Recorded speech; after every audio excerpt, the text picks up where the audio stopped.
Good morning student, BSc second year geography की कक्षा में आप सभी का हार्दिक स्वागत है। हमारा टॉपिक चल रहा था प्राकृतिक वनस्पति के प्रकार। हमने 4 प्रकारों का हम वर्णन कर चुके हैं। उष्णकटिबंधीय सदाबहार वर्षावन, मानसूनी पतझड़ वन, उष्णकटिबंधीय सवाना वनस्पति और भूमध्य सागरीय वनस्पति। आज हम बात करेंगे किसकी? टुंड्रा वनस्पति की। किसकी बात करेंगे? टुंड्रा वनस्पति। टुंड्रा वनस्पति जो है सिर्फ उत्तरी गोलार्ध में पाई जाती है। टुंड्रा वनस्पति की अगर हम बात करें तो टुंड्रा वनस्पति केवल उत्तरी गोलार्ध में पाई जाती है। उत्तरी गोलार्ध की भी बात करें तो आर्कटिक क्षेत्र में टुंड्रा वनस्पति केवल उत्तरी गोलार्ध में पाई जाती है। कौन सी ऐसी वनस्पति है जो केवल उत्तरी गोलार्ध में पाई जाती है? टुंड्रा वनस्पति। ठीक है, कॉम्पिटिशन एग्जाम में भी आ जाता है, छोटे क्वेश्चन में पूछ लिया जाता है। टुंड्रा वनस्पति केवल उत्तरी गोलार्ध में पाई जाती है, आर्कटिक क्षेत्र में पाई जाती है। कहाँ पाई जाती है? आर्कटिक क्षेत्र में पाई जाती है। यह जो क्षेत्र होता है यहाँ पर शीतकाल लंबा तथा ग्रीष्मकालीन छोटा होता है। शीतकालीन लंबी अवधि के कारण यहाँ पर शैवाल, नरकुल, काई इस प्रकार की जो घास की किस्में हैं वो छोटी घास की किस्में पाई जाती हैं। मौसल है, काई है, नूरपुल और शैवाल जैसी वनस्पति हम कह सकते हैं या जैसी छोटी घासें यहाँ पर पाई जाती हैं। कारण क्या होता है? यहाँ शीतकालीन की जो अवधि होती है वह लंबी होती है, ग्रीष्मकालीन बिल्कुल लघु अवधि वाला होता है। बात करते हैं कि यह जो क्षेत्र है वर्ष भर किससे ढका रहता है? बर्फ से ढका रहता है। यह जो क्षेत्र है टुंड्रा की अगर हम बात करें, टुंड्रा का जो संपूर्ण भाग है वर्ष भर हिमच्छादित रहता है। वर्ष भर हिमच्छादित रहता है तो तापमान कैसा रहेगा? हिमांक से नीचे। हिमांक से नीचे का मतलब है हमेशा वर्ष भर हिमांक ऐसा स्थान जहाँ पर हिम से बर्फ जमना जहाँ पर प्रारंभ हो जाती है। 0 डिग्री सेल्सियस से कम तापमान यहाँ पर मिलेगा।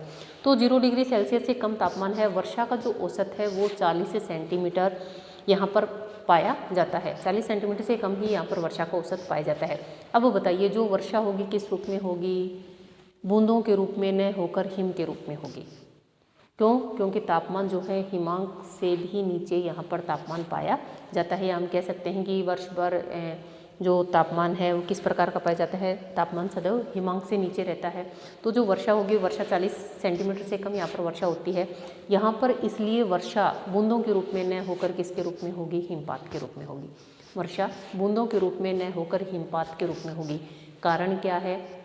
क्योंकि यहाँ पर जो तापमान है हिमांक से नीचे चला जाता है, सदैव हिमांक से नीचे रहेगा। हिमांक बर्फ, हिम प्लस मतलब जहाँ बर्फ जमना प्रारंभ हो जाती है। तो हिमांक से नीचे जब तापमान है तो जो वर्षा होगी वह हिमपात के रूप में होगी। तो प्रादेशिक अगर स्थिति के आधार पर अगर हम बात करें तो टुंड्रा वनस्पति को हमने कितने भागों में बांटा है? 2 भागों में बांटा है। एक है आर्कटिक टुंड्रा वन और दूसरा है alpine tundra one. Arctic tundra one, दूसरा है एल्पाइन टुंड्रा वन।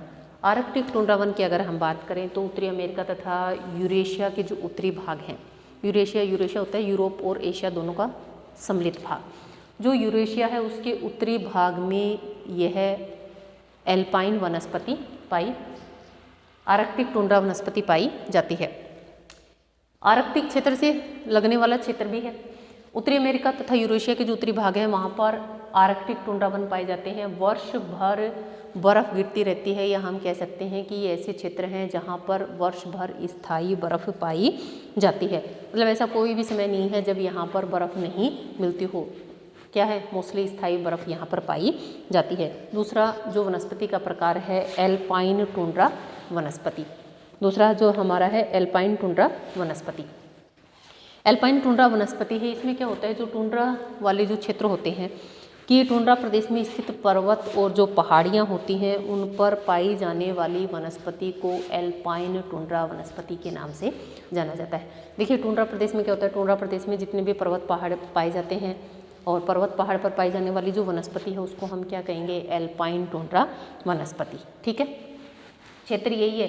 लेकिन इस टुंड्रा क्षेत्र में जहाँ पर्वत पहाड़ियाँ पाई जाते हैं, पहाड़ियाँ पाई जाती हैं, पठार पाए जाते हैं, उन पर जब बर्फ़ जम जाती है या उन पर जो वनस्पति पाई जाती है उसको एल्पाइन टुंड्रा वनस्पति के नाम से हम जानते हैं। बात करते हैं सिर्फ टुंड्रा वनस्पति की। किसकी बात करते हैं? तो हमने 2 प्रकारों की बात करी। अब हम बात करेंगे सिर्फ किसकी? टुंड्रा वनस्पति की।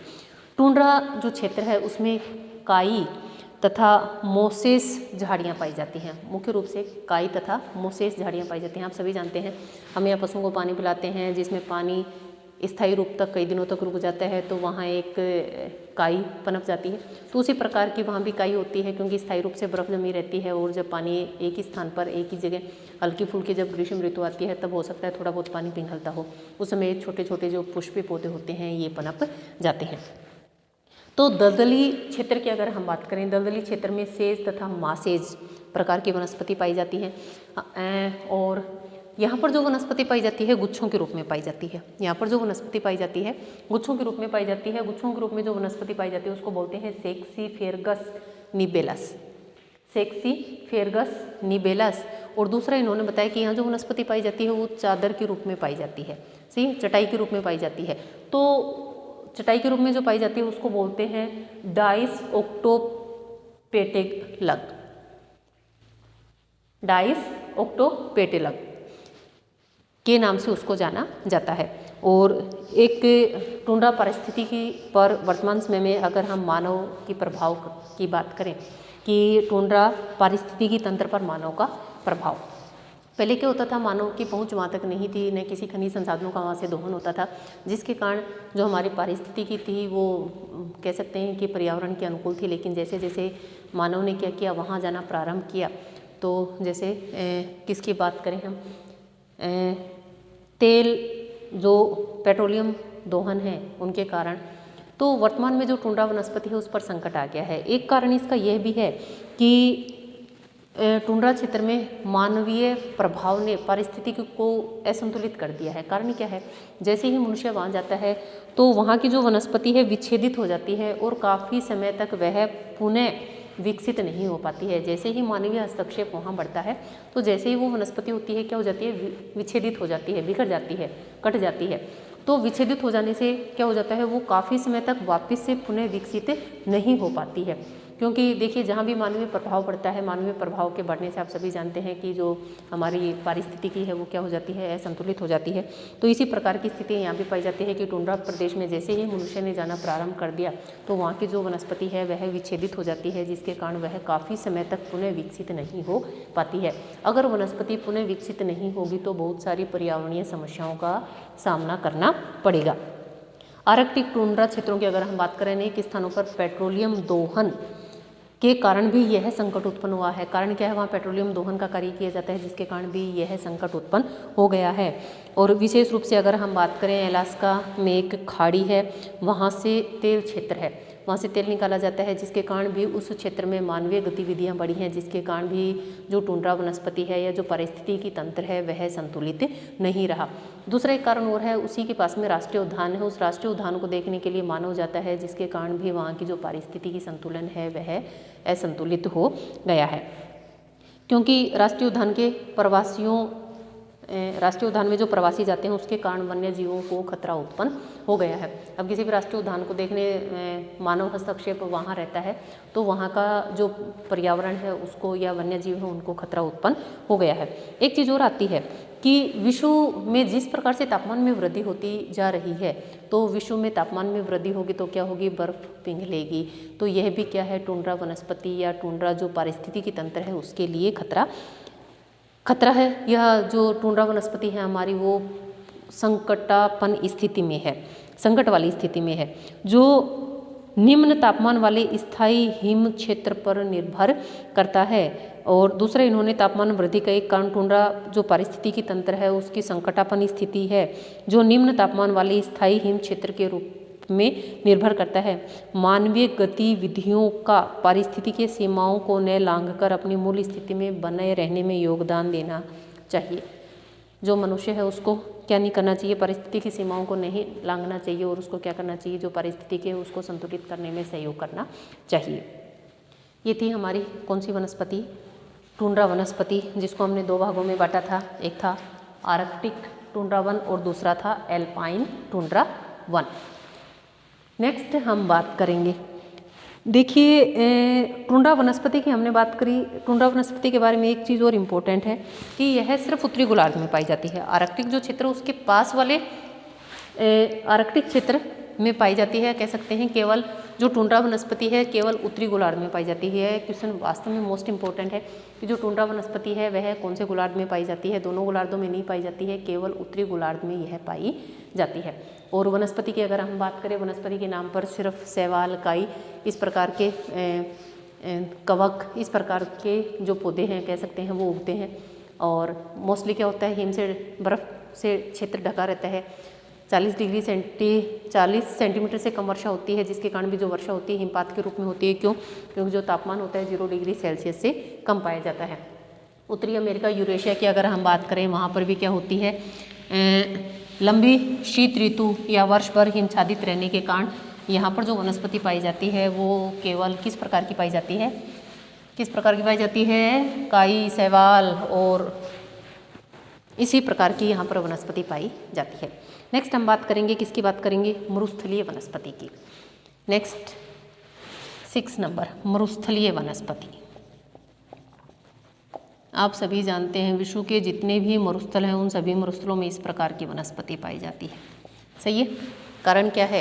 कारण ये है वर्षा की मात्रा कम होगी, वर्षा की मात्रा कम होगी तो मौसम कैसा रहेगा, शुष्क। शुष्क मौसम में जब वर्षा की मात्रा कम रहती है, शुष्क मौसम रहता है, मरुस्थलीय दशाएं पाई जाती हैं, तो वहाँ पर वनस्पति के नाम पर केवल झाड़ियाँ ही पाई जाती हैं। तो विश्व के जितने भी क्या हैं मरुस्थल हैं उन सभी में इसी प्रकार की वनस्पति पाई जाती है।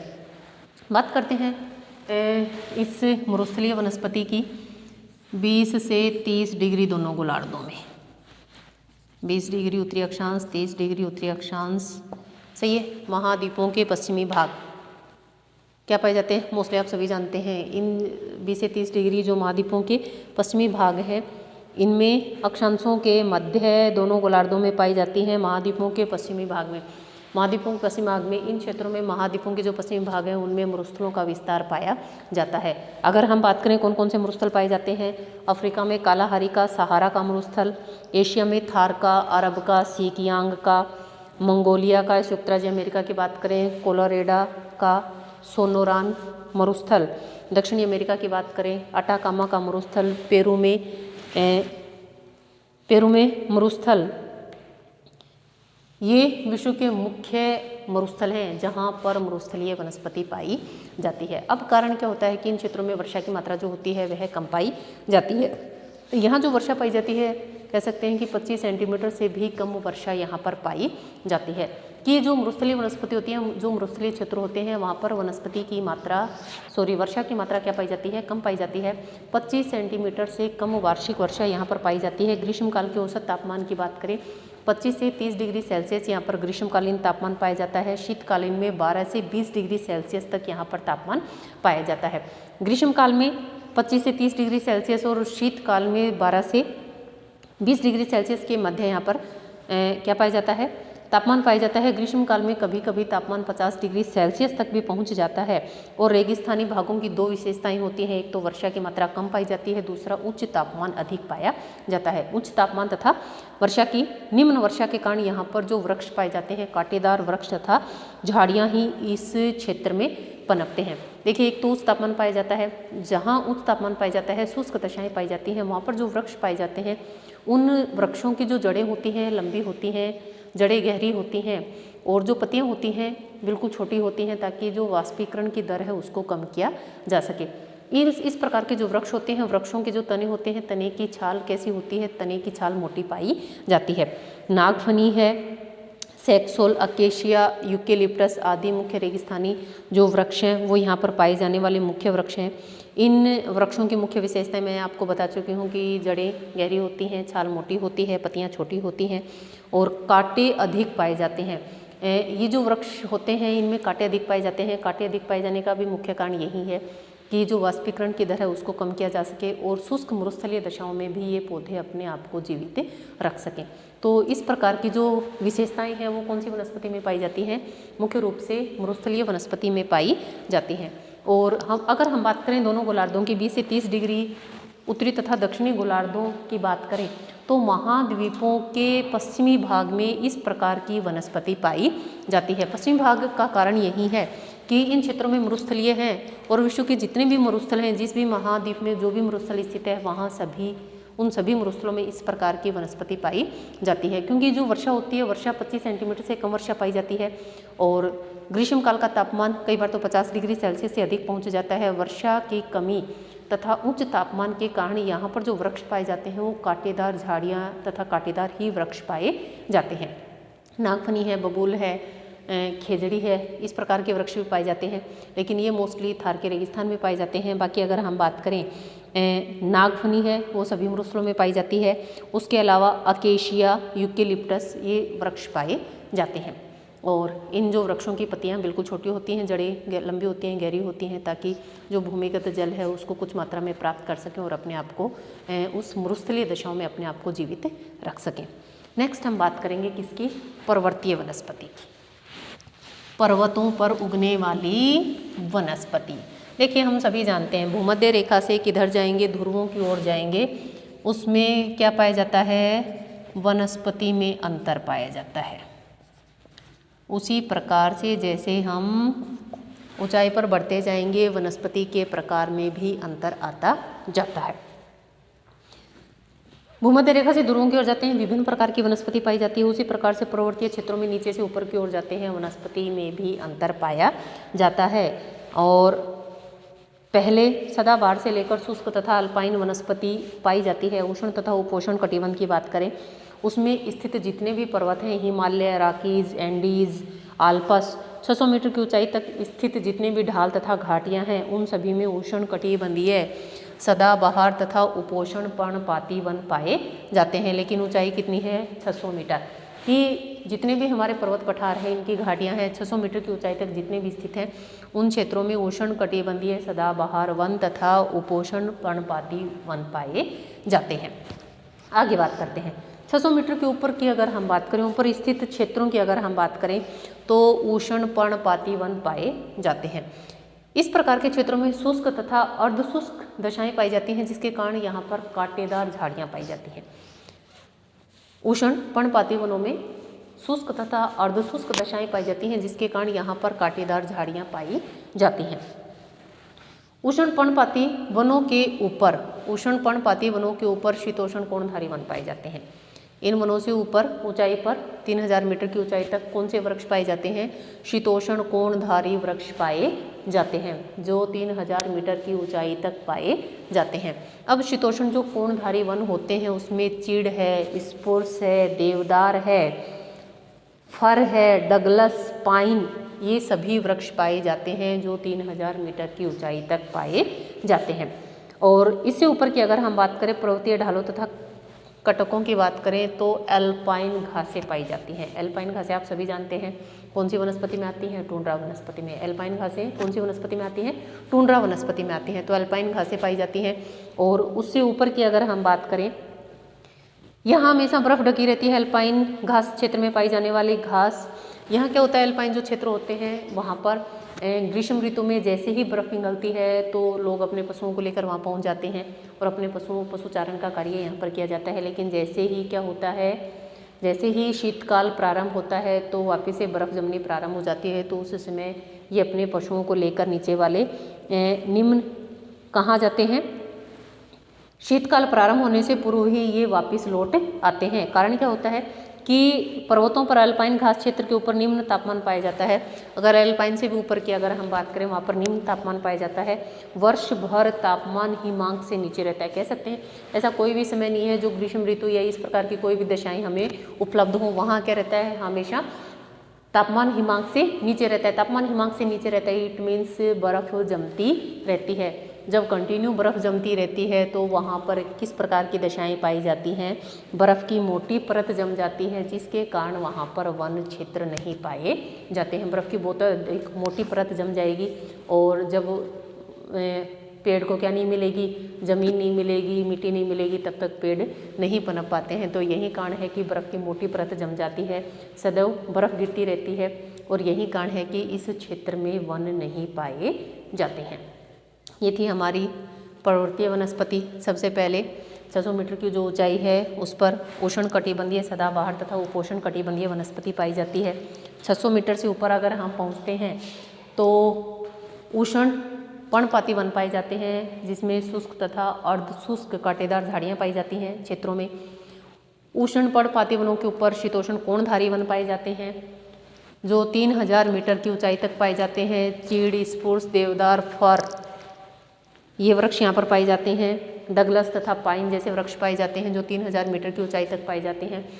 शीतोष्ण कोणधारी जो वन होते हैं इनके ऊपर एल्पाइन घासें पाई जाती हैं और एल्पाइन घास के ऊपर हिमछादित प्रदेश पाए जाते हैं जहाँ कंटिन्यू बर्फ जमती रहती है और वन क्षेत्र नहीं पाए जाते हैं। कोणधारी वनों के बारे में एक बात और बताना चाहूँगी कि इनकी जो पत्तियाँ होती हैं आगे से न्यूक्लियर होती हैं। एक तो वाष्पोत्सर्जन के कारण कि अधिक वाष्पीकरण नहीं हो, दूसरा इन क्षेत्रों में क्या होती है बर्फ़ गिरती रहती है तो जो बर्फ़ है वो क्या होगी, जैसे ही बर्फ़ गिरेगी पेड़ टूटे नहीं, लचक होती है उनमें तो वो बर्फ़ नीचे गिर जाती है। तो ये कारण है। हमारी वनस्पति वाला टॉपिक एक टॉपिक बचा है जिसको हम नेक्स्ट क्लास में करेंगे, मध्य अक्षांशीय तथा शीतोष्ण कटिबंधीय वनस्पति। बाकी हमने इसके जितने भी पॉइंट्स थे उन सभी पॉइंट्स को अपनी इस क्लास में कंप्लीट कर चुके हैं। क्वेश्चन सुनिए, जो कोणधारी वन है, शीतोष्ण कोणधारी वनों के कोई दो प्रकार बताएं कि शीतोष्ण कोणधारी जो वन है उसमें किस प्रकार के वृक्ष पाए जाते हैं। ठीक है, और 600 मीटर की ऊंचाई तक किस प्रकार की वनस्पति पाई जाती है। सेकंड क्वेश्चन सुनिए, टुंड्रा वनस्पति के विस्तार के बारे में बताएंगे कि टुंड्रा वनस्पति का विस्तार कहाँ पाया जाता है। ठीक है, और इन क्वेश्चनों का आप मुझे कमेंट करके आंसर दें। आज के लिए इतना ही, मिलते हैं नेक्स्ट क्लास में एक न्यू टॉपिक के साथ। धन्यवाद।